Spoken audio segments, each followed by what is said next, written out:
Well. Thank you, Art, for this opportunity to jump back in and do the show at least one more time on Coast to Coast AM as opposed to Coast Live, the 4 hours that precedes this show now on many of these same stations, comforting the afflicted as always. Afflicting the comfortable, bringing faith to the doubtful, doubt to the faithful, friend to the friendless, odor to the odorless, calling lame radio to rise and talk. My name is Ian Punnett, and Art's off for one more night, perhaps two. I don't know, there's a rumor going about that I might be on for the next 2 Saturdays. Art might be back next week, but if he's not, then the rumor I heard is that Ross Mitchell, the voice of Coast to Coast AM and Coast to Coast Live, will be filling in for me and actually doing the whole show on Coast to Coast Live, the 4-hour ramp-up to the show, the pre-show to Coast AM on Saturday nights. And I'm so excited about that. I would do this show, and Ross would do my show next week, next Saturday, if that's the way it happens. Although I probably shouldn't be too excited about it because, you know, he has the voice of God. And after him, anytime he comes on and then I speak afterward, I sound like Gidget. So I probably shouldn't be as excited about that. But it'd be fun to hear him doing a whole show. And I enjoy his work quite a bit. And I never get a chance to hear his morning radio show, but I hear great things about it. So that may be how it'll shake out next week. I know what's going to happen tonight. We'll get to Linda Godfrey's update on the hunting of the American werewolf later on this hour. There was a story that she was telling us a couple weeks ago when she was our guest on Coast to Coast Live. She was just beginning to investigate a report made by a very, very credible scientific source, and she was following up on that, and she was looking into what more she might be able to learn about a werewolf sighting in Wisconsin, and Linda will be coming up later on this hour to give us the details on what she's been able to find. But next hour, I've never had a chance to talk with Daniel Pinchbeck, but I'm really excited about it. I love the book, 2012, The Return of Quetzalcoatl, the famed mythic, maybe, winged serpent. You look on the back and right away, anybody who has liner notes, anybody who has, you know, an endorsement on the back, a blurb, as it were, written by Sting, you know has got to be a pretty good writer. And in fact, I think he's a great writer. Daniel Pinchbeck, well known for his work in New York Times Magazine, Esquire, Wired, Village Voice, LA Weekly, among others.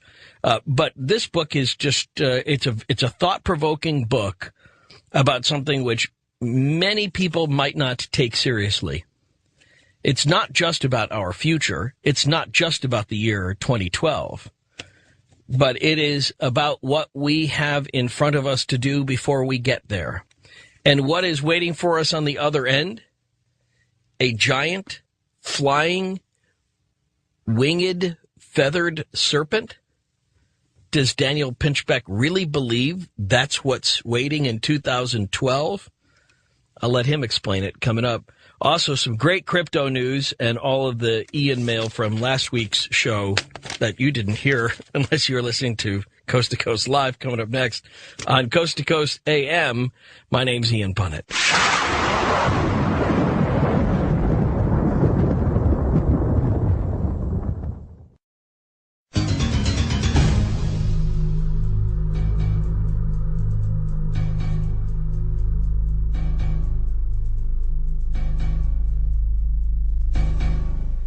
Thanks, as always, for all the nice email that started coming in this evening when the word got out that I was filling in for Art. Nice to be back. Great show again. Looking forward to Linda Godfrey doing an update on the hunting of the American werewolf later on this hour. Some other crypto news to report.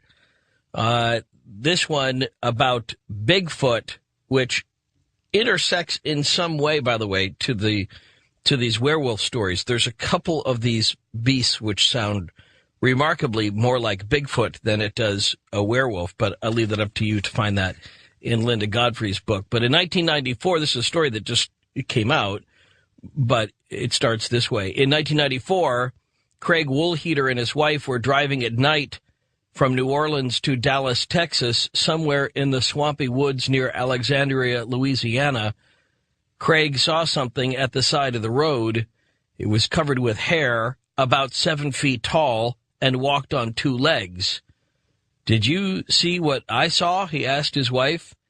"Yes," she said, and they concluded that while they couldn't prove it, the most likely explanation was that they'd seen the creature once known to the Indians as the Wild Man or the Lost Giant. In other words, so says this story, which you can link up to at coasttocoastam.com, they'd seen Bigfoot, or I guess as they would probably say down in Texas, Biggerfoot, because everything's bigger in Texas, right? Or Woolly Booger, as he's sometimes called in those parts. Woolly Booger. That's not the name I would have picked. Get it? Picked Booger. Anyway, also, a British woman has become the first in the country to conceive a, quote, designer baby selected specifically to avoid an inherited cancer, according to the Times. The woman, who is not identified, used controversial genetic screening technology to ensure that she does not pass on to her child the condition of retinoblastoma, a hereditary form of eye cancer from which she suffers. Doctors tested embryos created by the woman and her partner using in vitro fertilization methods for the cancer gene. Only unaffected embryos were implanted in her womb, the newspaper said. But it's the beginning of this trend. It's kind of cool to be thinking about the idea of creating people who are cancer-free, specifically as somebody who is inclined to a particular type of cancer. But that being said, the weird part is what they're doing with the other ones, the ones that aren't, the ones that might have a gene, the embryos that might have a gene for cancer, and they're just going to, I don't know. The other ones that they're not allowed to develop, Gattaca. Also in England, the makers of the famously pungent Stilton blue cheese have launched their own perfume. This is also at coasttocoastam.com. It claims to, quote, recreate the earthy and fruity aroma of the cheese. Just what you want, really, in a cologne. But in an imminently wearable perfume. The perfume, blended by a Manchester-based aromatics company, features a, quote, symphony of natural base notes, including yarrow, angelica seed, clary sage, and valerian. It was commissioned by the Stilton Cheesemakers Association as part of a campaign to persuade people to eat more cheese. They make the cologne to get people to eat more cheese. Well, sure. Nigel White of the Stilton Cheesemakers Association brushed off suggestions that it might not be the most alluring of scents.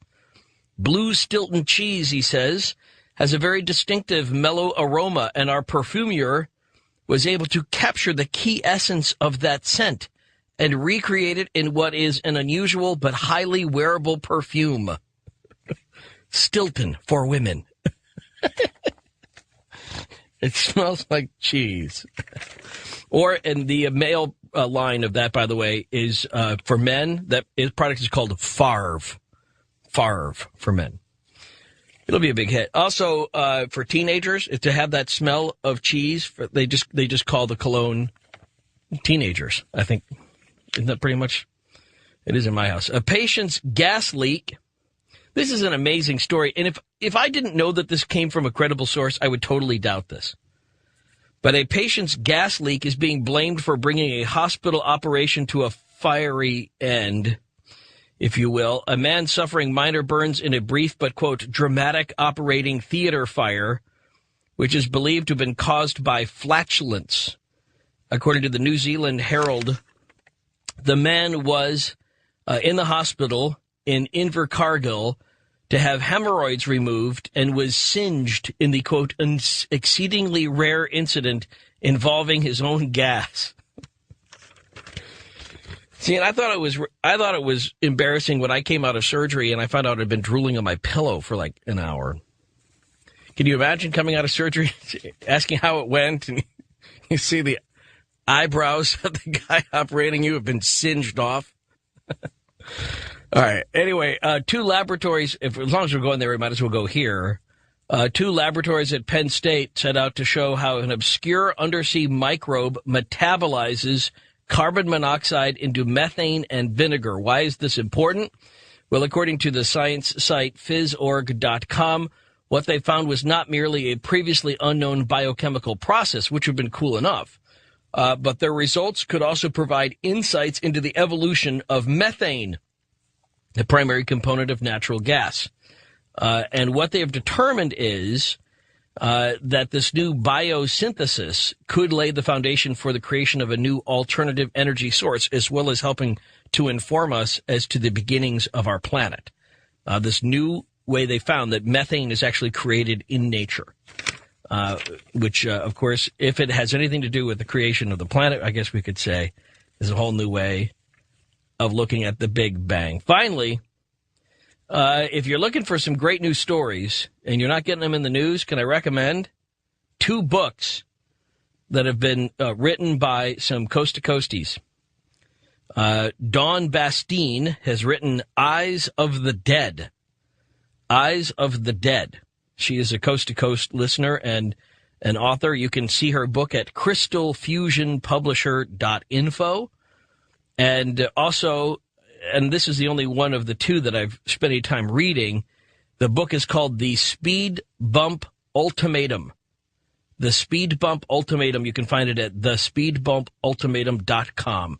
And thank you, Pat, for letting me know about that. The cool thing about that last one, thespeedbumpultimatum.com, is that this is a novel involving Art and George. That Art and George are characters in this developing mystery. And apparently, I've read chapter 15, and apparently in chapter 16, I come into it too. And if Pat's listening, Pat, I want a gun. My character gets a gun, okay? Some non-lethal weapon, perhaps, but I want a gun. Hey, Ian, if you get this, I see you're filling in for Art tonight. It made me wonder, which gig do you prefer, the early slot or the later one? Look forward to hearing you all night tonight. Thank you very much, Mike. Well, you know, they both have their virtues. I always love doing Coast to Coast AM, but the new show, Coast to Coast Live, is totally fun. And I tend to fall asleep less in church. Let's see. Joe in Harris, Minnesota said, love your show on Coast to Coast. You're pretty funny. The more Boone's Farm I drink, the funnier you get. After the first half hour, you're a riot. Well, thank you, Joe. I'm glad that you have such high standards, both in your alcohol and your choice of hosts. Ian, I love your shows, writes JD. Can you send me an autographed photo for my wall? I'll hang it next to my David Cassidy and Bobby Sherman posters. Wow, apparently a little Boone's Farm, and I also get better looking. Too, I got to get to work on that first album. John writes, a reminder for all avid Coast to Coast fans. George mentions it. Art mentions it. Mirc.com, MIRC.com, a good chat room. By the way, there's a new chat room, too, a new place where people are meeting who are into the Coast to Coast stories, intoinfinity.com. I saw an interesting link in a post about a Bigfoot story there that'll cut right into what we're talking about a little bit later on with Linda Godfrey. That word comes from Sean, who, by the way, says, just want to let you know about a new forum I just made with my partner, Circle Dancer. It's a forum that covers much the same topics as Coast to Coast, and it has an almost live Coast to Coast posting section. Thank you. Thank you, Sean, for that. Now, one thing you've been missing, if you haven't been hearing Coast to Coast Live, is this ongoing discussion about people who have pencil lead broken off in their body. And it was just an offhanded comment that turned into a huge thing. Apparently a large, maybe 10% of the population has pencil lead broken off in their body, most of which happens sometime around 7th grade, sometimes a few grades earlier, sometimes a few grades later, usually a boy-girl thing, sometimes sword fighting, as in my case, and I have the thumb with a little gray-blue dot in the middle of it to prove it. And so we were just talking about this, and we get a lot of email like this. This came in from Rusty, Mobile, Alabama. When I was 5 or 6, my parents were cooking out with my father's cousin and her husband. I was playing with a pencil and jabbed it into my eyeball just behind the area that the skin covers. Well, my cousin's husband was one of the 5 ophthalmologists in this city in 1965. Being a Saturday night, we all went down to his office for the attempted removal of the lead. My 12-year-old sister played the nurse and even put on a nurse's hat. The scary thing is, I think all the adults were drinking, including the doctor, who was a big drinker. Anyway, the eye is fine, but if I look to the side, there's still a piece of lead left in it that can still be seen. Wow, your show has brought back memories. Wish they were more pleasant than that. And this one from Dave, who confesses, I have to come clean. I do not have a pencil injury, but I have inflicted one, and I did it on purpose, and I stand by my actions. It was 8th grade, and my friend Ryan was harping on me because he'd forgotten his pencil. He was literally following me around 3 inches from my back, demanding I give him my own pencil.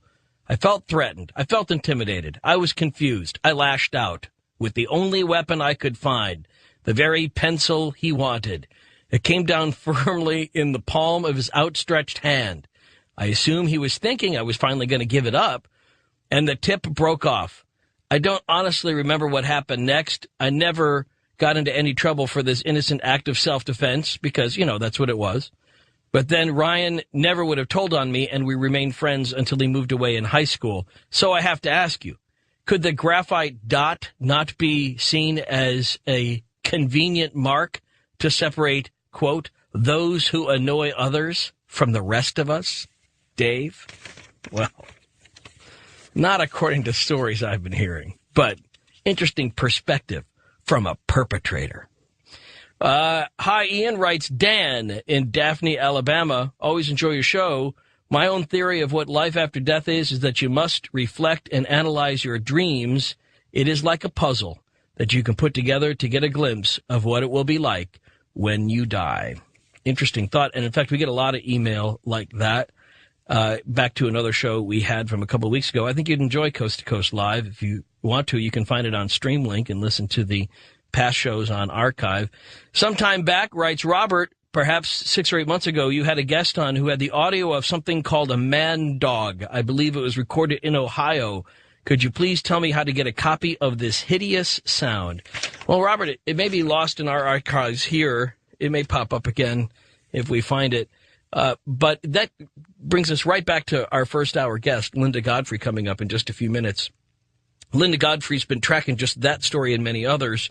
And in particular, one story we'll get an update on. And I am reluctant to say that sound, by the way, was authentic because so many other people, when we played that back, and you're right, I think it was almost maybe 10 months ago, people were calling in saying, no, they've heard that before, or they've taken it and they analyzed it in MP3 format and sent it back to me, whatever. It was a hideous sound. Whether it actually ends up being authentic, I could not tell you. But I know that the stories that Linda Godfrey has been tracking have been too well verified to be dismissed as just, something that somebody once said. And I'll let her explain that coming up in just a minute. Finally, it's Daniel who wrote, your thoughts on upcoming date 6606. Feeling ominous about this one, Dan. Well, as you may have heard, lots of things are happening on 6606, including, I just learned today, the release of an updated version of the movie The Omen on 6606. My opinion, Dan, you should be feeling ominous on 6606. And you should say a prayer for our souls. In fact, I always think about the devil on June 6th. And I always spend a little time in prayer. But it's not a prayer of fear, but a prayer of gratitude. And it's not just our souls I think about, but more importantly, I think the souls of the thousands of American and British and Canadian men that were killed on June 6th, 1944. Some of whom never made it out of their Higgins boats. Some of whom didn't make it past the surf. But all of whom left all their hopes and dreams on the bloody sands of Juneau and Sword and Gold and Utah and Omaha Beach. So, those are my thoughts, Dan, about the ominous day of June 6th. That D-Day, that we took on the devil against overwhelming odds, and we beat him. Linda Godfrey's next. In for Art Bell, I'm Ian Punnett on Coast to Coast AM. Ross, look forward to being able to say that about you next week, if that's how it works out. Yeah, Art Bell off for perhaps just one more Saturday, and it's all about beasts tonight. We'll get back to the subject of the Beast of Bray Road and the hunting of the American werewolf with Linda Godfrey in just a moment. But a reminder, this great book, The Return of Quetzalcoatl, 2012, The Return of Quetzalcoatl. We'll get to Daniel Pinchbeck and his latest shamanistic perspective on life and the things we can learn from this great winged feathered serpent. And I was on the coasttocoastam.com website earlier. I just want to remind you, if you have never signed up for the After Dark newsletter, special deal on, if you want to grab a great, fun publication every month, After Dark newsletter, lots of fun things that are put on and in that publication that come directly out of these shows, but are sometimes follow-ups, things you haven't even heard yet. Or better than that, sometimes things that haven't been aired yet on either of the Coast to Coast shows. You can get it online at coasttocoastam.com. The After Dark newsletter will also come with a special premium of the After Dark CD as well. Fun records, great stories, George Norrie's favorites on the After Dark CD if you sign up at coasttocoastam.com. Linda Godfrey next. It's Coast to Coast AM. My name's Ian Punnett.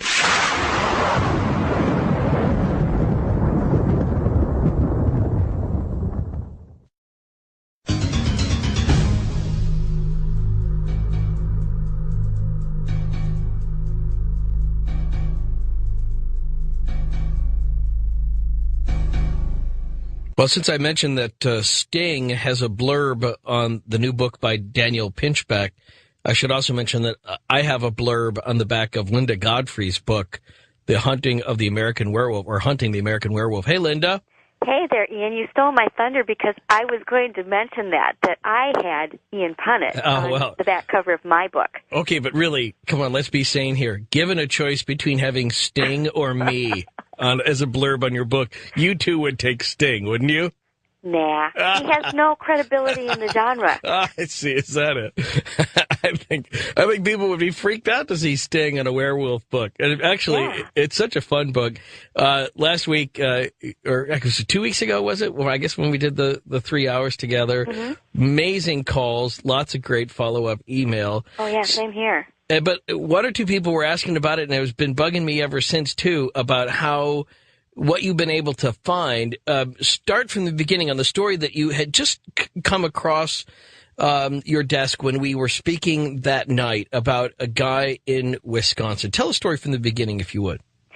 Well, this was a man who didn't come to me personally, as normally happens with credible witnesses. His sister happened to attend a conference I was speaking at in Stevens Point. Would there be a werewolf conference or something? What kind of... This is... the Conference of the Unexplained that Chad Lewis heads. Interesting. From unexplainedresearch.com. Yeah. Oh, fun. And she told me that her brother had seen this thing not very far from really where I live, east of Lake Geneva.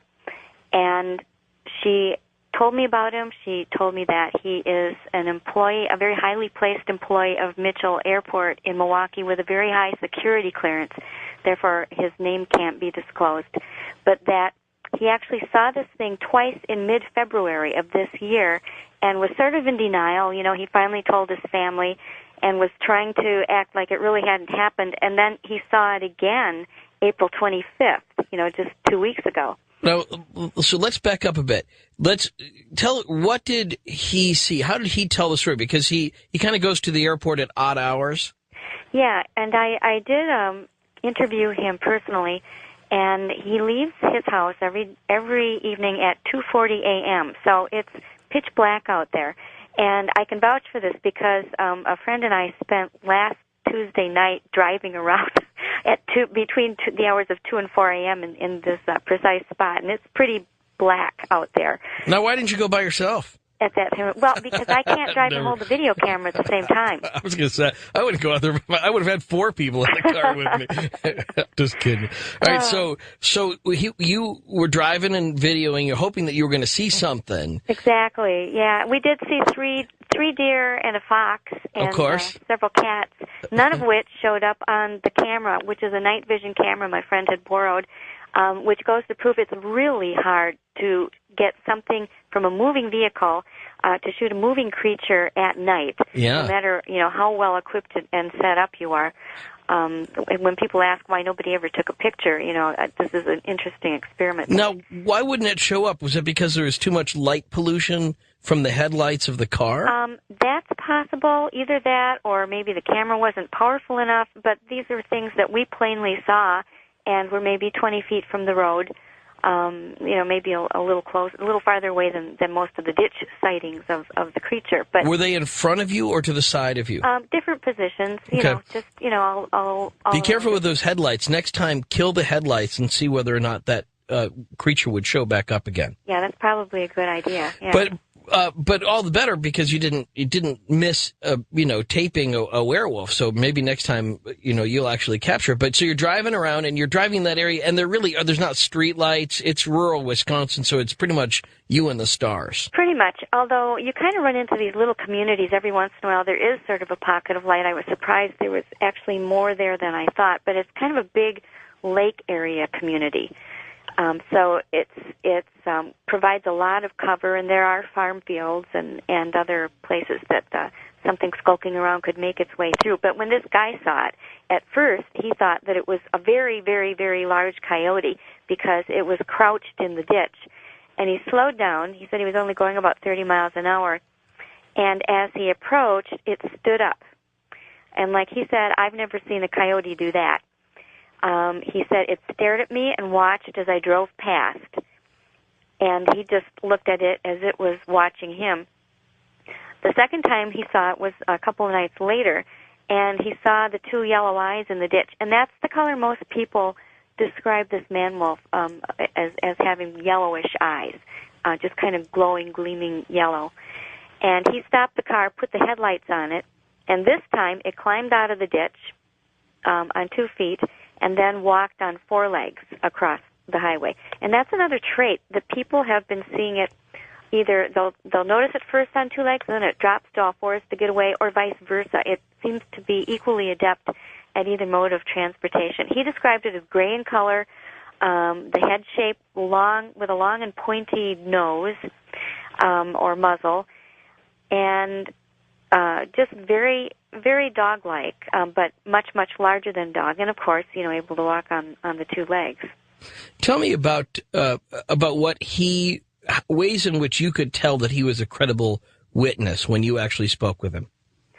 Well, first, one of the great hallmarks is the reluctance, and usually somebody else tipping me off to the witness. For instance, in this case, it was his sister who, sang his praises as being a very serious person. He's someone who has an extremely high security clearance where he works, and also spends all his spare time, studying computers and learning the technical aspect of computers. So, he had people vouching for him. When he told the story, he was, very careful to get the details right. And he was very consistent. That's another thing that I look for in these stories. He wasn't looking for any kind of publicity. And in fact, publicity would be bad. Yeah, that's once or twice where people have seemed eager to be on camera or Right. to get onto a show or something are the few times that I've had my doubts and usually been proven right. I've always believed that anybody that was too eager to become a proctologist shouldn't be allowed to become a proctologist. Exactly, and the same with werewolf witnesses. I think I prefer equally painful. I prefer a little reluctance. In my, exactly. I don't want the first hand that went up in the med school classroom to go that way. So you are investigating this. You try to verify, but there's not a whole lot else that you can do, right, other than talk to the witness and drive around. There's no physical I can't evidence. Go out and subject them to lie detector tests, right. basically. Well, you could, but but it would be pretty. But was there anybody else that called after we talked about it last time and corroborated that? Do you get people that say, well, it's funny you should say that, but I saw such and such a place? Sometimes that does happen. I have talked to him again, and he has started taking a camera on his drives to work, by the way, and has been looking avidly for it, but it hasn't shown up again in his sights. And I did tell also some friends of mine who are professional filmmakers, and they've been out there a few times, looking and trying to catch it. Sure. But not from another person. I got a follow-up email on something we were talking about a couple of weeks ago on Coast to Coast Live, where I was pushing you toward the idea of avoiding the word man in regard to these creatures because we really don't know the sex. Right.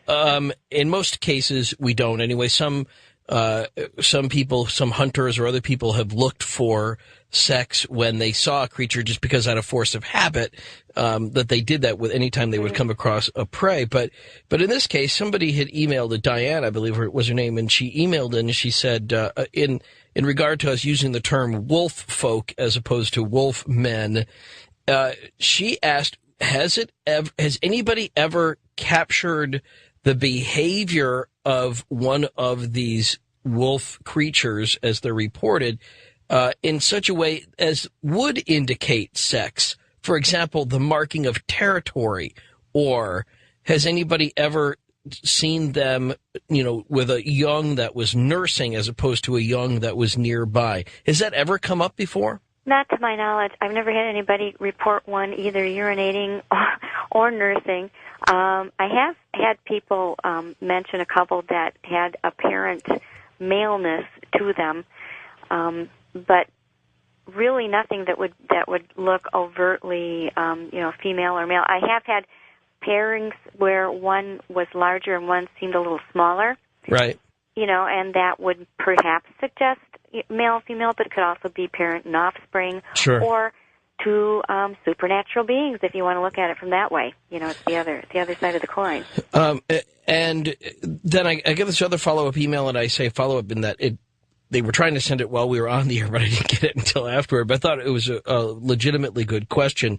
They asked how often, other than the one story you told about a body that was found after a shooting, how has anybody else ever seen a creature go from the quadruped position to the biped position as though they were morphing from the wolf side into the man side? Because we've talked about, you just even mentioned it in regard to that story, that you went from 4 feet to 2 feet. Mm-hmm. Has there ever been anything else that went along with that transition from 4 feet to 2 feet in the physical appearance? Actually, I have had a person report that story, but unfortunately that's one of the ones that may or may not be a hoax. I talked about that in the book.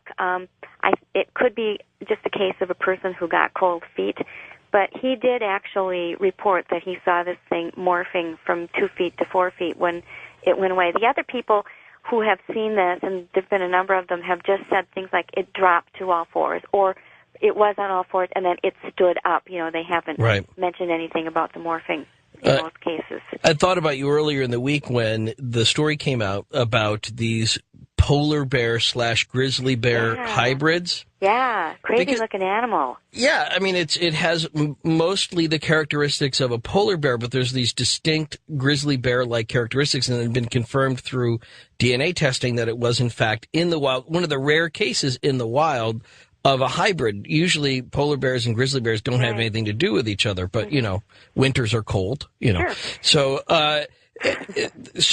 But I thought of you because although they say that sort of thing never happens, suddenly it does, and we have a new creature on our hands, right? Yeah. So, I mean, I think the strongest thing about the book, Hunting the American Werewolf, is this, the way in which you categorize them as an actual cryptid of some sort, not a morphing creature, but a creature that may exist in some form, just simply in rural areas, staying away from the lights of the big cities, where they are this way 24/7, not some mythical, not some, transference that happens. I think that that's still a really strong possibility. And then, on the other hand, maybe they are those, and maybe there are paranormal imitators of them as well. Oh, tell me what you mean by that. Well, for instance, there are such a thing as real cougars, real leopards, but there are in the jungles of South America shamans who are known to be able to create with the thoughts of their mind the image of a leopard or a mind double, if you will. A Patronus? A Patronus, yes. As we would say in the world of Harry Potter. Or a Tulpa would be another name for it. And, there's a real leopard, and yet there's also this faux leopard. Maybe we're dealing with something like that. I often have said I'm not sure that every sighting involves the exact same answer. Right, and I can see that. And so if somebody wanted to get in touch with you for a future sighting, or if somebody wants to write down a way to get in touch with you, how do they do it? And or maybe if they've already experienced something which they feel you need to know about, how do they contact you? Well, the best way would probably be go to beastofbrayroad.com, and Bray is spelled B-R-A-Y, and then you can just click on any of the contact boxes. There's one right on the main layer page that says to report a sighting, click here, and then that email will come to me. So, and in particular, you would love to have any other sighting or any information that anybody might have about a beast in that part of Wisconsin, the southeastern part of Wisconsin. Any part of the United States, really. Yeah, but I'm trying to think of verifying the story of the guy with the going to the airport. Sure. Yeah, anybody who can verify that. I do have a little bit of new information on that area on my blog on that site, beastofbrayroad.com, that I just posted this evening. There is a true white deer that has been seen in that exact same area for the past couple of years, which, as you know, is held sacred by the Lakota Sioux and other indigenous people as another one of the sacred white animals that are supposed to be appearing around to fulfill the prophecy. Right, like the white buffalo. Exactly, which also was, miracle was in southern Wisconsin, too. And I started drawing a lot of corollaries between, we have the epicenter of the man-wolf sightings. We have, I think it's 98% of all known ancient animal effigy mounds in southern Wisconsin, and now we have not only the white buffalo, but the white deer, the fulfillment of these Native American prophecies.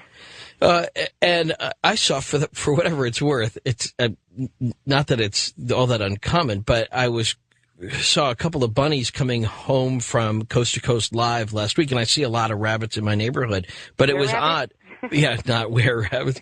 But I saw this one rabbit hopping across the street, and then right behind it, its mate, which was, it was not a white rabbit like you would see pulled out of a magician's hat, not that kind of white rabbit, but also appeared to be an albino rabbit of the same genus as the typical sort of local wood rabbit that we have running around. So I noticed that too, and I thought that was weird. And usually they don't last. Albinos don't last very long in the wild. They don't. Well, and with the prophecy, they're not supposed to be albinos. They're supposed to be true white animals, and that was what Miracle the buffalo was not an albino. She was a white, born as a white calf.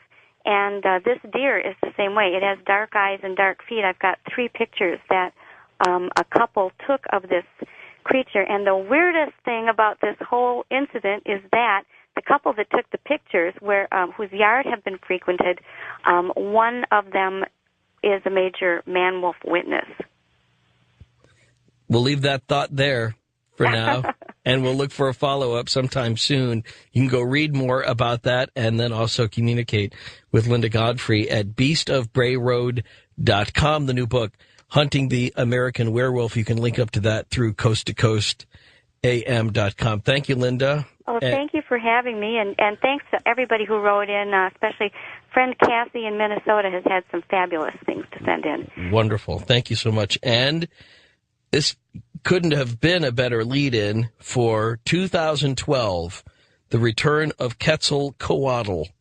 We'll talk with a shaman, Daniel Pinchbeck, and we all have busy lives.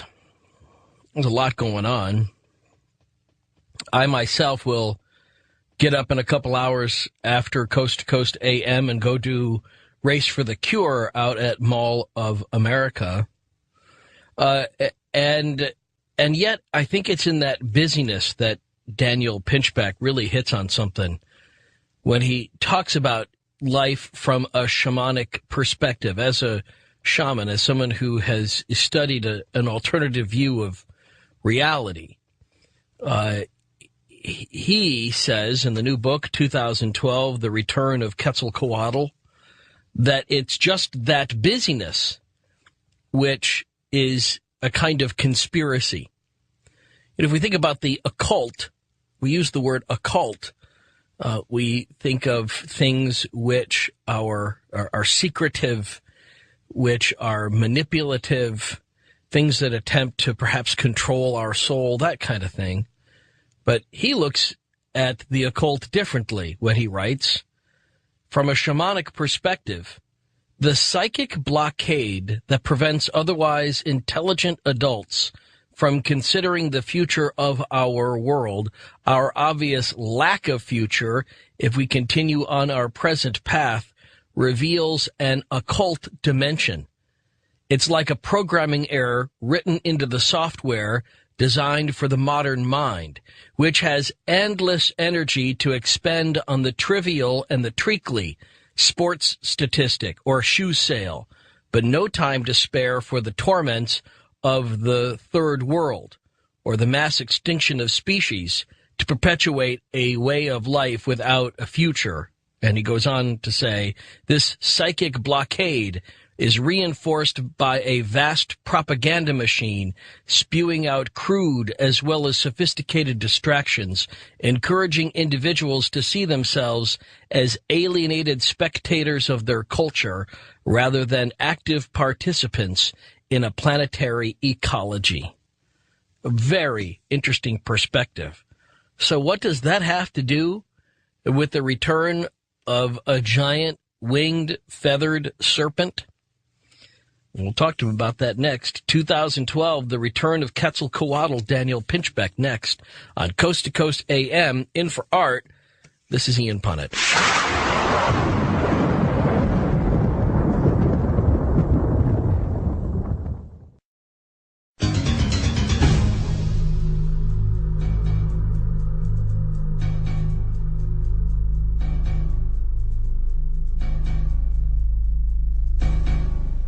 Well, Daniel, it's a pleasure to talk with you. I have not enjoyed hearing you on Coast to Coast before because I've never heard you on Coast to Coast before. But I know I would after reading this book. So I'm sorry I've missed your other appearances. And yet I really enjoyed reading a little bit about your story. So for those people like me that don't know everything about you already, give us a little thumbnail of Daniel Pinchbeck from up to present, if you would.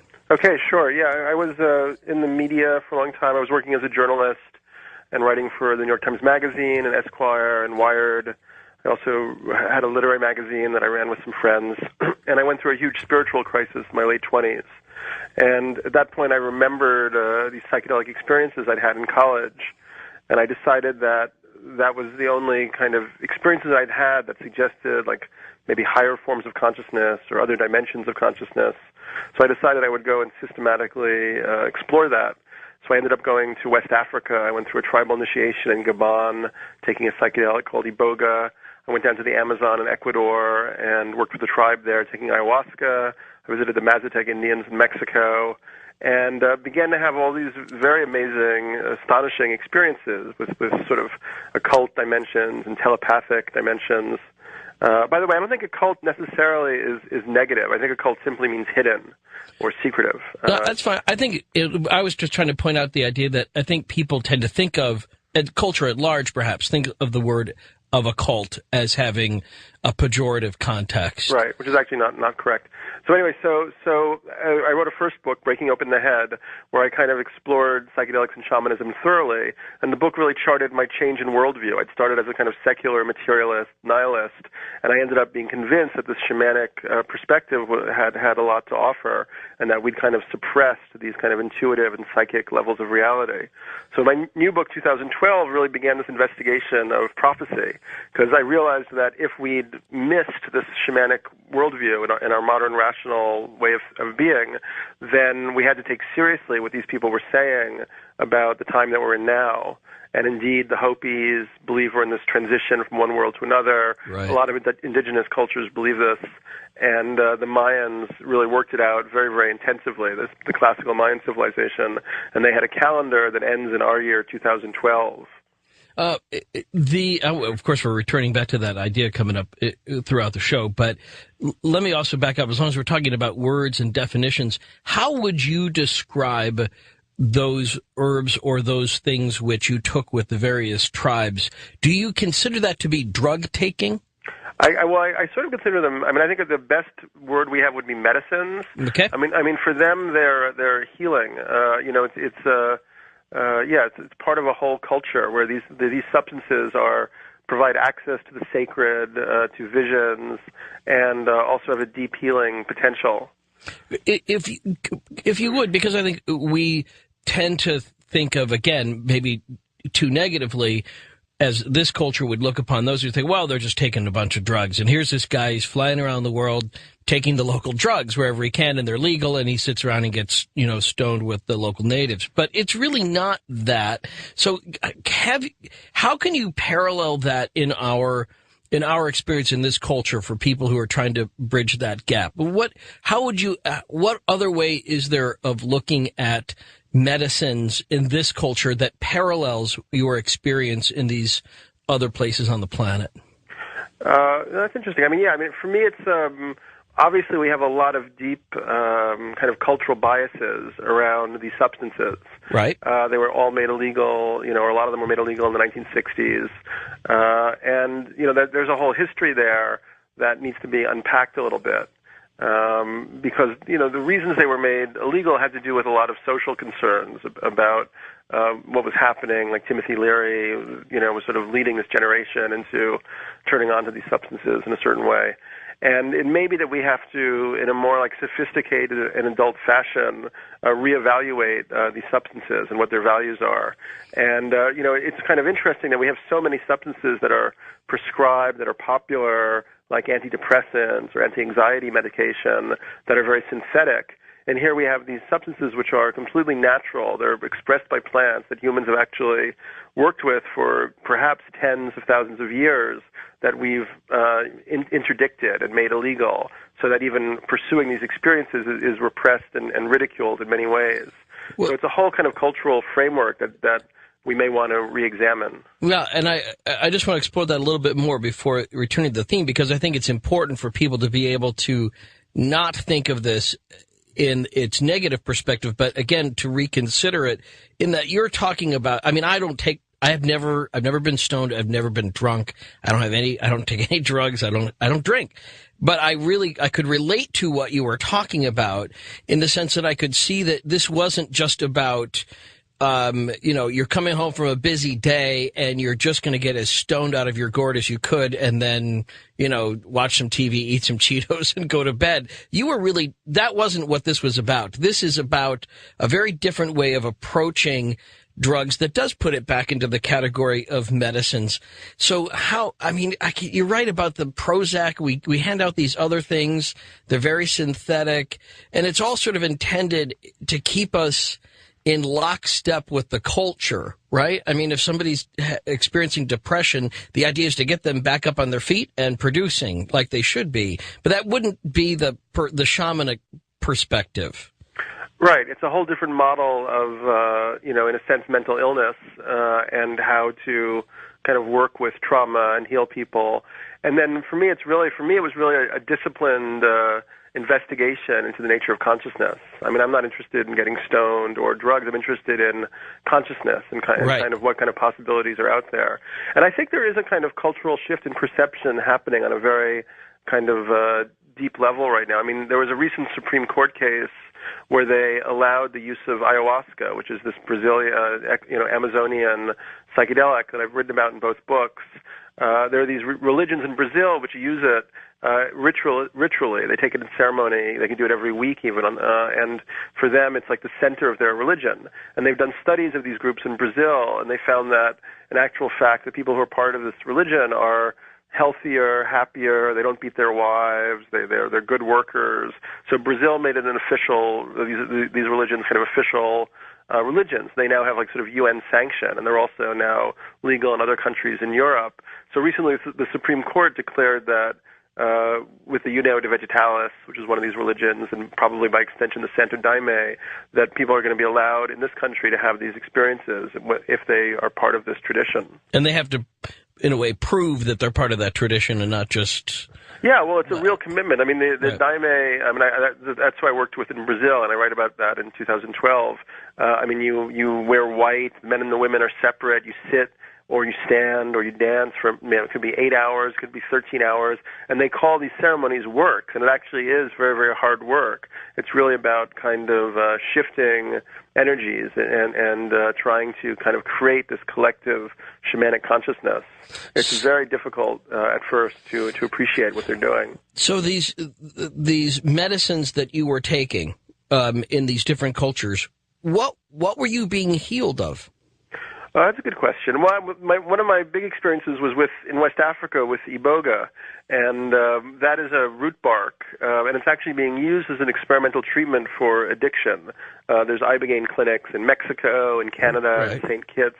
And one experience I had during this ceremony was I saw a lot of my early life experiences, and I also saw my relationship to alcohol kind of displayed to me very clearly, and how alcohol was influencing my relationship patterns, my work, and really after that ceremony, I cut down significantly and actually permanently on my use of alcohol, and I've never misused it the way that I did in my 20s when I was part of this very heavy drinking sort of literary cocktail party scene. Right. I can so see that. But I want to push a little bit further on that too, because I think that's, so what else was about these, I mean, you weren't being prescribed these medicines in the sense that that these shamans or these medicine men were looking at you and saying, aha, you need this. But what is it that you think was really about, what was going on in your soul which led you to seek those medicines? Right. Well, I mean, ultimately, I would say what got healed was a worldview, which I'd come in with this nihilistic perspective. And I think most of us in this culture, we have this total fear of death because we assume that there's nothing after it, that there's just this kind of void or vortex and this emptiness, And when I had these experiences, ultimately I began to support the hypothesis that there actually are sort of other dimensions of reality, spiritual dimensions. I began to have a lot of dreams where the spirits of the dead, people that I'd known who had died, would come and visit me. And I just entered this other worldview, and it was deeply healing. I mean, even the experience of dimethyltryptamine, DMT, which I write about in both books, which is an extract from plants. It's also a chemical we have in our brain. When you smoke it, it sends you on a sort of 5 to 10 minute very, very, basically the most extraordinarily bizarre experience you can have as a person. You kind of enter into this completely other dimension of reality, and this world completely vanishes. But even that experience was healing in a sense, and I realized there's just so much more going on in the cosmos than our belief system. And I really think that we have to see our kind of materialist, capitalist kind of mind frame as a belief system. There's a lot more going on in the cosmos than our current belief system allows. And, ultimately that's very good news. We haven't reached the end of knowledge. We have a lot more to learn. As I was reading it, my perspective was that you were trying to heal yourself of disconnectedness. Yeah, I would say that's completely true. Yeah. I mean, on various levels, both interpersonal, interdimensional, in the human and the divine. You were seeking to see connections where otherwise you had been relying on alcohol or social situations or work situations to bridge for you. Yeah, exactly. And really the new book is very much an attempt to kind of mesh kind of like the Western thought system and even our philosophical heritage with this kind of shamanic or psychedelic worldview, so that we really have a foundation for understanding what these kind of experiences mean and how to integrate them with our rational thinking. You have a shamanic perspective. Are you a shaman? I think I'm closer. I've been thinking about this lately because now I'm getting asked that a lot, and I think I might be closer to the archetype of the wizard. Okay, well, that's interesting. Tell me how you. Seems more like modern and cosmopolitan, and in a way, like writing a book is kind of like spellcasting. In a way, like the book itself is like a magical text, and that it takes people on this transformative journey. And I don't do what shamans do. I haven't been trained in a particular tradition. I don't know how to do a healing ritual, and wouldn't try. No, I so see that. I think I could, and I'm reminded. I don't know why I just blurt this out, but I was thinking of it earlier this evening. We had a previous guest a couple of months ago talking about how money in our culture is like magic, that you have to believe in that piece of paper. You have to believe that it has power in order for you to either work for it or fight for it or to want to put it in your pocket. That really comes right down to it. It's just a piece of paper, and so or a piece of cotton. Especially now that we've gone off the gold standard. It really is completely supported by mass belief in its potency. Yeah, it's you have to buy into it or it makes no sense at all. And in light of some economic shifts that were going on in our culture earlier this week, I was reminded of that. There's a lot of wizardry that goes on. And I mean, in a lot of ways, the feds are wizards. I mean, they're great, but I mean, the people that do our treasury, they're really convincing wizards. Well, that's one thing I really get into in this book is that I feel that, there's a lot of ways in which we forget that we're in a social construction, that we have kind of created these rules and these conditions. And one thing that's very interesting about the psychedelic experience with mushrooms or whatever is that that conditioning is peeled back, and you enter this kind of deconditioned perspective, and you become aware of how money, streets, society, it's just a way that we've kind of imagined the world into being. And if there are aspects of this society which are not sustainable or not going to take us further into the future, we have the option to kind of reimagine and recreate what we're doing. Well, reimagining the future is another theme of 2012, the return of Quetzalcoatl. So how does a giant winged serpent come into this? Well, yeah, it was a very surprising development for me. I mean, I ended up having this very powerful prophetic transmission of this return of Quetzalcoatl while I was in the Amazon in Brazil working with the Santo Daime. And, I mean, for me, if you think about Quetzalcoatl, it represents the integration of this Quetzal bird, and Coatl is the serpent. So that the bird represents air or heaven or spirit, and Coatl represents earth, matter, ground. So it's really the symbol of Quetzalcoatl as an archetype represents the integration of heaven and earth, or spirit and matter, which is very much kind of like part of our Western trip. I mean, the Eastern and mysticism is much more about transcendence or kind of non-attachment. The Western consciousness is very interested in integrating. So even our technology, I see as an aspect of our psychospiritual process.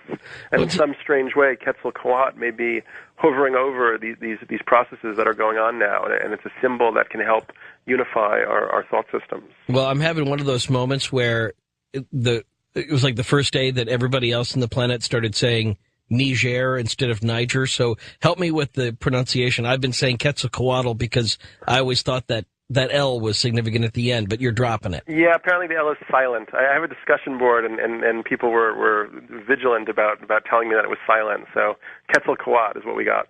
Okay. I may not be able to make that jump. It took me no worries. It took about a month for me to start saying Niger.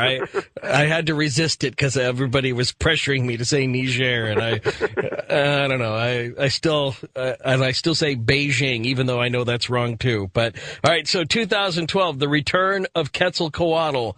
We'll get back to this subject and just how that experience came to be. This Transformance next on Coast to Coast AM. In for Art, this is Ian.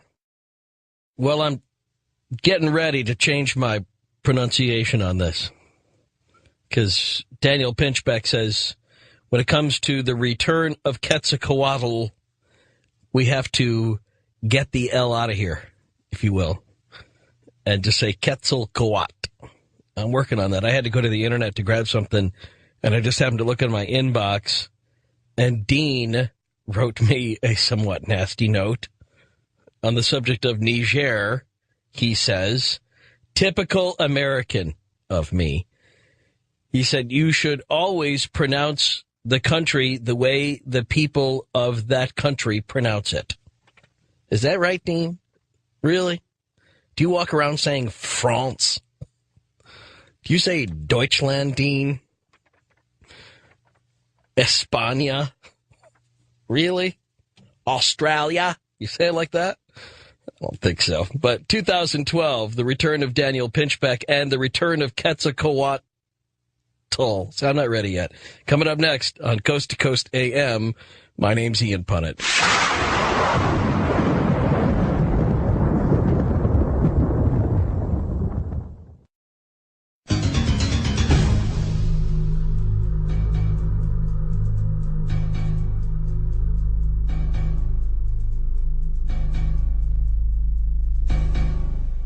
Let's talk about this transformative experience that you had, Daniel Pinchbeck, this very first time that you started having visions of Quetzalcoatl, from Quetzalcoatl. Because I love the idea of Quetzalcoatl.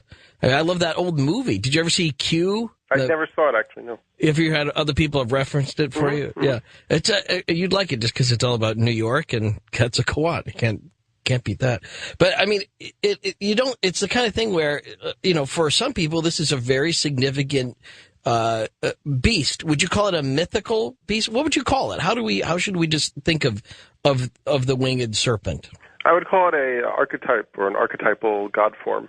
Okay, and so a little bit like Avalokiteshvara, who's the Tibetan Buddha of compassion. I mean, that's another kind of archetypal God form that then takes human embodiment from time to time. Perhaps like our angels. I mean, in Western culture, the idea of divine beings which take a human form in both the biblical perspective, but also just kind of in a cultural perspective.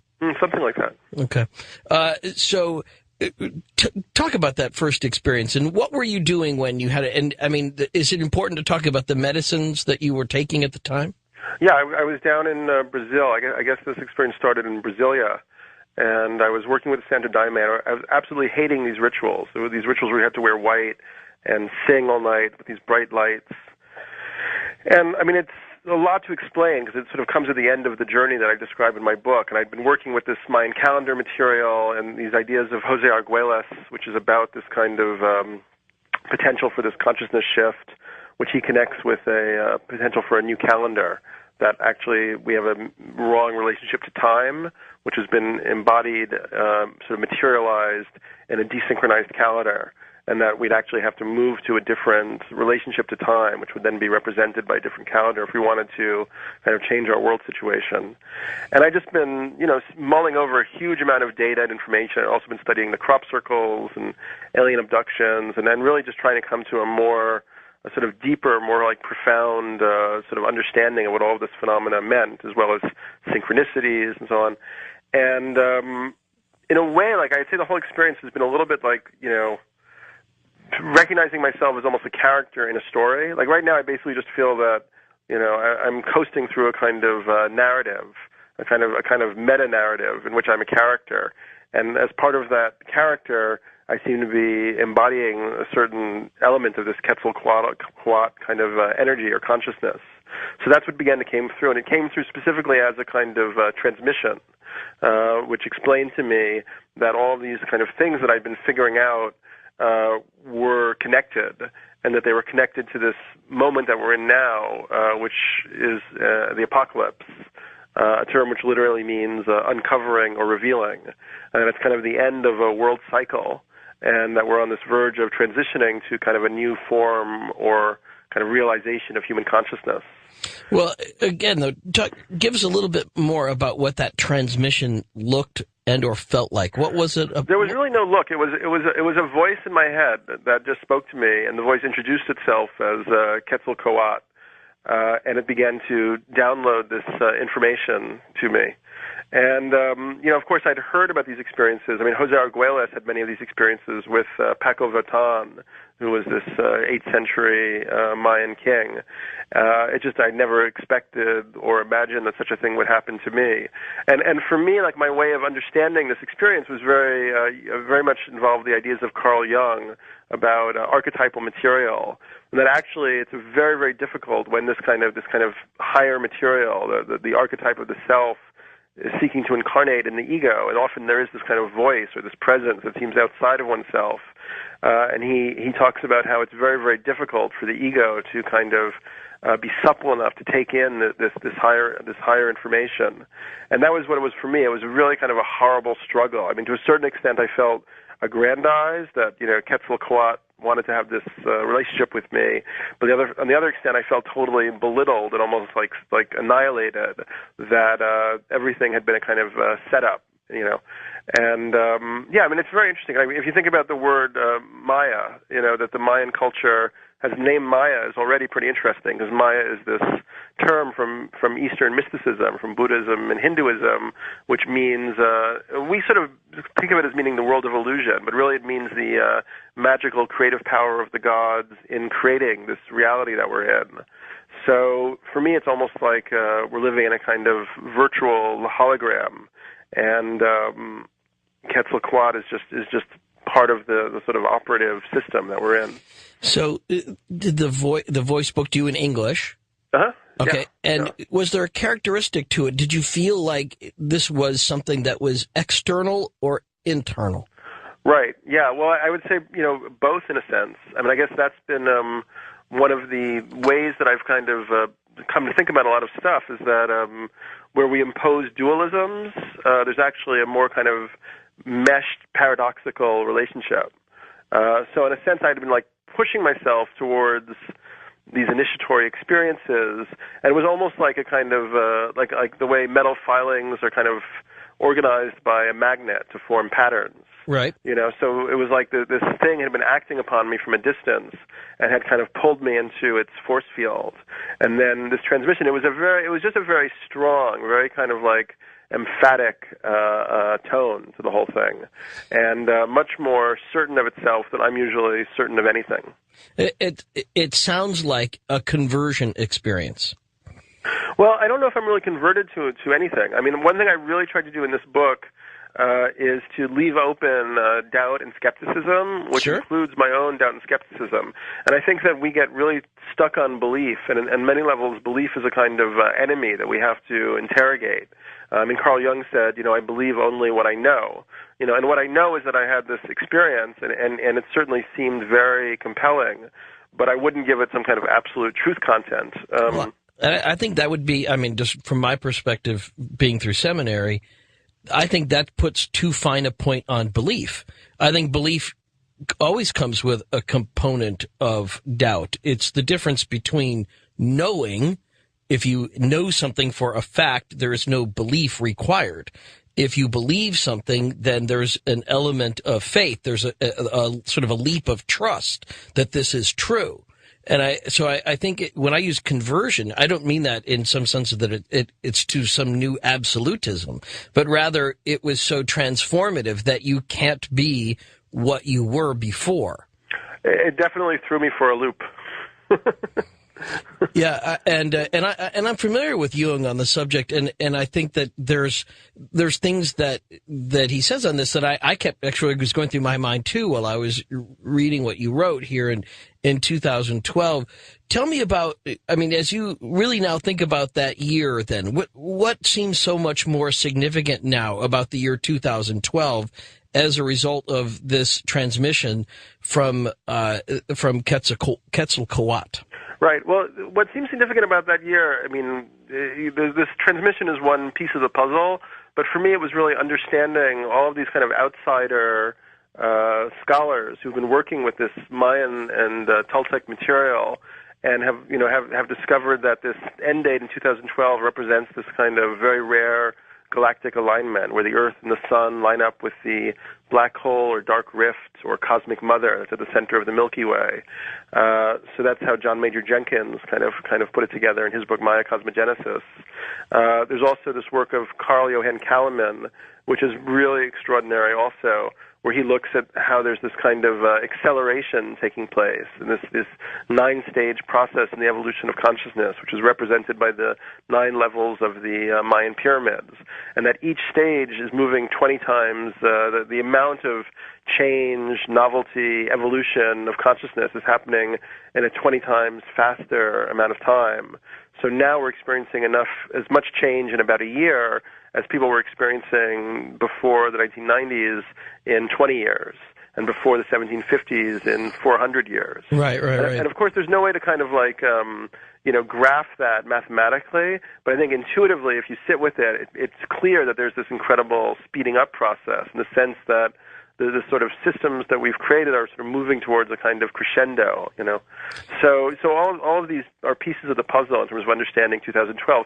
But for me, it has nothing to do with 2012. And I think to get fixated on that date is a problem. And that actually we have to really be more attuned to the processes that are taking place now and how to kind of assimilate them and react to them and begin to create a kind of counter movement in consciousness to help the process forward. Well, let's start with that, but I'll say I've kind of looked at the way this time has been accelerating as a kind of sort of shopping cart with the world in it heading down a hill toward an intersection, and it gets faster and faster and faster and faster, and we're going towards something, and I don't know what that is. So, well, tell me what you mean when you think about the things we need to do right now to either avoid a kind of cataclysm, but also to honor an apocalypse, to honor a time in which hidden things are revealed.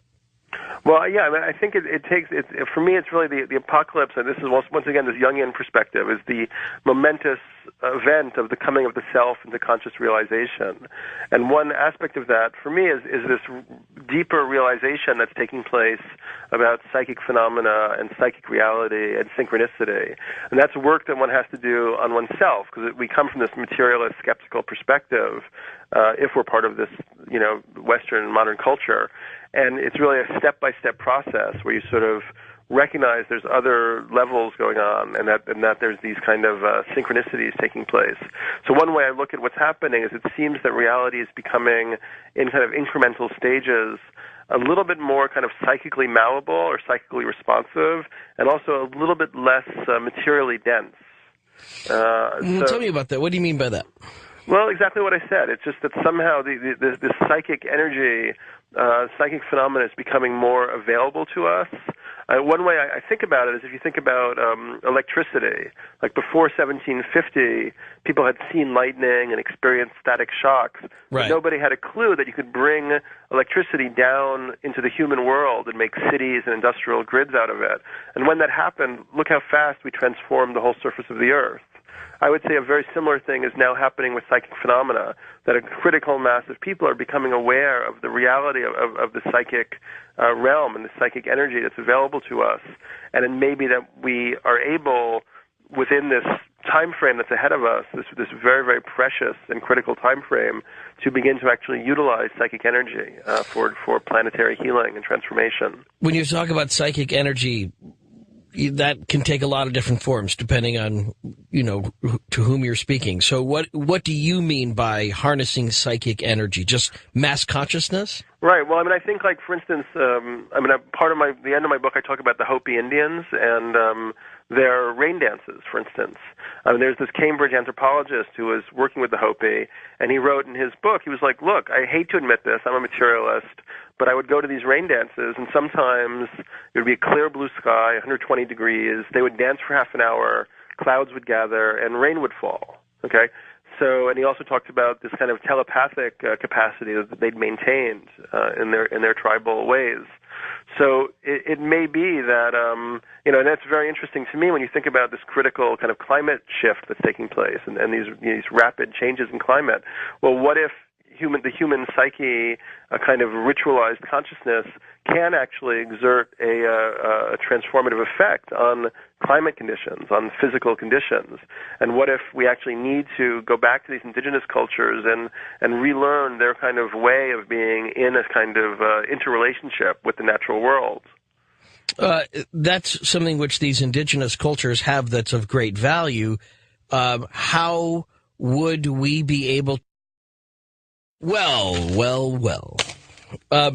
Thank you, Art, for this opportunity to jump back in and do the show at least one more time on Coast to Coast AM as opposed to Coast Live, the 4 hours that precedes this show now on many of these same stations, comforting the afflicted as always.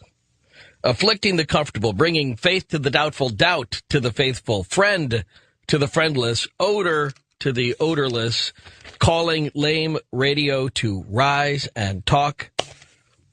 My name is Ian Punnett, and Art's off for one more night, perhaps two. I don't know, there's a rumor going about that I might be on for the next 2 Saturdays. Art might be back next week, but if he's not, then the rumor I heard is that Ross Mitchell, the voice of Coast to Coast AM and Coast to Coast Live, will be filling in for me and actually doing the whole show on Coast to Coast Live, the 4-hour ramp up to the show, the pre-show to Coast AM on Saturday nights. And I'm so excited about that. I would do this show and Ross would do my show next week, next Saturday, if that's the way it happens. Although I probably shouldn't be too excited about it because, he has the voice of God. And after him, anytime he comes on and then I speak afterward, I sound like Gidget. So I probably shouldn't be as excited about that. But it'd be fun to hear him doing a whole show. I enjoy his work quite a bit. And I never get a chance to hear his morning radio show, but I hear great things about it. So that may be how it'll shake out next week. I know what's going to happen tonight. We'll get to Linda Godfrey's update on the hunting of the American werewolf later on this hour. There was a story that she was telling us a couple of weeks ago when she was our guest on Coast to Coast Live. She was just beginning to investigate a report made by a very, very credible scientific source. And she was for men. That product is called Farv. Farv for men. It'll be a big hit. Also, for teenagers, to have that smell of cheese, they just call the cologne teenagers, I think. Isn't that pretty much? It is in my house. A patient's gas leak. This is an amazing story. And if I didn't know that this came from a credible source, I would totally doubt this. But a patient's gas leak is being blamed for bringing a hospital operation to a fiery end, if you will. A man suffering minor burns in a brief but, quote, dramatic operating theater fire, which is believed to have been caused by flatulence. According to the New Zealand Herald, the man was in the hospital in Invercargill to have hemorrhoids removed and was singed in the, quote, exceedingly rare incident involving his own gas. See, and I thought it was embarrassing when I came out of surgery and I found out I'd been drooling on my pillow for like an hour. Can you imagine coming out of surgery, asking how it went, and you see the eyebrows of the guy operating you have been singed off? All right. Anyway, 2 laboratories, as long as we're going there, we might as well go here. 2 laboratories at Penn State set out to show how an obscure undersea microbe metabolizes carbon monoxide into methane and vinegar. Why is this important? Well, according to the science site physorg.com, what they found was not merely a previously unknown biochemical process, which would have been cool enough, but their results could also provide insights into the evolution of methane, the primary component of natural gas. And what they have determined is that this new biosynthesis could lay the foundation for the creation of a new alternative energy source, as well as helping to inform us as to the beginnings of our planet. This new way they found that methane is actually created in nature, which, of course, if it has anything to do with the creation of the planet, I guess we could say is a whole new way of following up on that. And she was looking into what more she might be able to learn about a werewolf sighting in Wisconsin, and Linda will be coming up later on this hour to give us the details on what she's been able to find. But next hour, I've never had a chance to talk with Daniel Pinchbeck, but I'm really excited about it. I love the book, 2012, The Return of Quetzalcoatl, the famed mythic, maybe, winged serpent. You look on the back, and right away, anybody who has liner notes, anybody who has, an endorsement on the back, a blurb, as it were, written by Sting, has got to be a pretty good writer. And in fact, I think he's a great writer. Daniel Pinchbeck, well known for his work in New York Times Magazine, Esquire, Wired, Village Voice, LA Weekly, among others. But this book is just, it's a thought-provoking book about something which many people might not take seriously. It's not just about our future. It's not just about the year 2012. But it is about what we have in front of us to do before we get there. And what is waiting for us on the other end?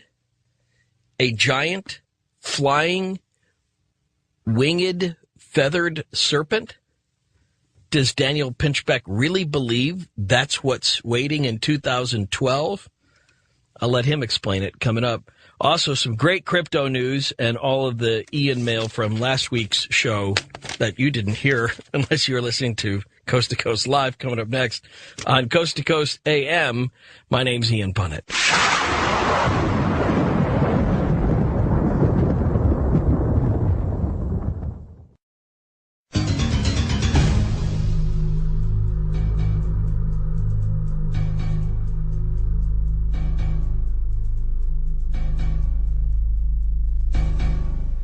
Thanks, as always, for all the nice email that started coming in this evening, and our partner using in vitro fertilization methods for the cancer gene. Only unaffected embryos were implanted in her womb, the newspaper said. But it's the beginning of this trend. It's kind of cool to be thinking about the idea of creating people who are cancer-free, specifically as somebody who is inclined to a particular type of cancer. But that being said, the weird part is what they're doing with the other ones, the ones that aren't, the ones that might have a gene, the embryos that might have a gene for cancer, and they're just going to, I don't know. The other ones that they're not allowed to develop, Gattaca. Also in England, the makers of the famously pungent Stilton blue cheese have launched their own perfume. This is also at coasttocoastam.com. It claims to, quote, recreate the earthy and fruity aroma of the cheese. Just what you want, really, in a cologne. But in an imminently wearable perfume. The perfume, blended by a Manchester-based aromatics company, features a, quote, symphony of natural base notes, including yarrow, angelica seed, clary sage, and valerian. It was commissioned by the Stilton Cheesemakers Association as part of a campaign to persuade people to eat more cheese. They make the cologne to get people to eat more cheese. Well, sure. Nigel White of the Stilton Cheesemakers Association brushed off suggestions that it might not be the most alluring of scents. Blue Stilton cheese, he says, has a very distinctive mellow aroma, and our perfumer was able to capture the key essence of that scent and recreate it in what is an unusual but highly wearable perfume. Stilton for women. It smells like cheese. Or in the male line of that, by the way, is when the word got out that I was filling in for Art. Nice to be back. Great show again. Looking forward to Linda Godfrey doing an update on the hunting of the American werewolf later on this hour. Some other crypto news to report. This one about Bigfoot, which intersects in some way, by the way, to these werewolf stories. There's a couple of these beasts which sound remarkably more like Bigfoot than it does a werewolf, but I'll leave that up to you to find that in Linda Godfrey's book. But in 1994, this is a story that just came out, but it starts this way. In 1994, Craig Woolheater and his wife were driving at night from New Orleans to Dallas, Texas, somewhere in the swampy woods near Alexandria, Louisiana. Craig saw something at the side of the road. It was covered with hair, about 7 feet tall, and walked on 2 legs. "Did you see what I saw?" he asked his wife. "Yes," she said, and they concluded that while they couldn't prove it, the most likely explanation was that they'd seen the creature once known to the Indians as the Wild Man or the Lost Giant. In other words, so says this story, which you can link up to at coasttocoastam.com, they'd seen Bigfoot, or I guess as they would probably say down in Texas, Biggerfoot, because everything's bigger in Texas, right? Or Woolly Booger, as he's sometimes called in those parts. Woolly Booger. That's not the name I would have picked. Get it? Picked Booger. Anyway, also, a British woman has become the first in the country to conceive a, quote, designer baby selected specifically to avoid an inherited cancer, according to the Times. The woman, who is not identified, used controversial genetic screening technology to ensure that she does not pass on to her child the condition of retinoblastoma, a hereditary form of eye cancer from which she suffers. Doctors tested embryos created by the woman